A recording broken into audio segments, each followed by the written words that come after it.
Hijrah maknawi ni adalah hijrah yang sangat besar.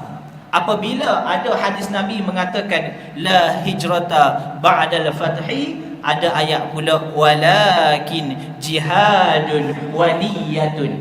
Tak ada dah hijrah selepas daripada pembukaan kota Mekah, tapi ada hijrah yang masih ada dan masih kekal, iaitu jihadun wa niyyatun. Jihadun ni apa? Bukan jihad kita nak pergi fisabilillah lagi perang tu dia. Bukan waktu kita lagi.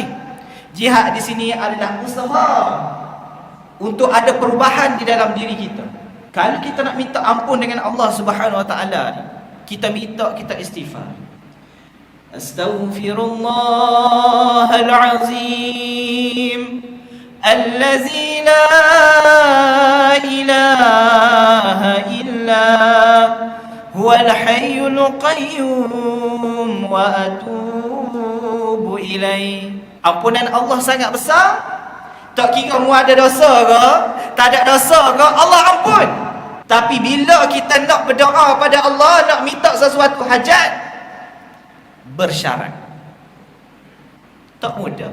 Kita tanya, ya Allah, bapalah tak makbul lagi doa aku. Bertahun-tahun minta dah. Sebab nak minta ada syarat. Syarat dia apa? Dua. Yang pertama, jihadun, yakni usaha. Minta saja tak ada usaha, Allah tak bagi. Kita nak jadi orang yang lebih baik tapi tak ada usaha, Allah tak bagi. Dia ada syarat.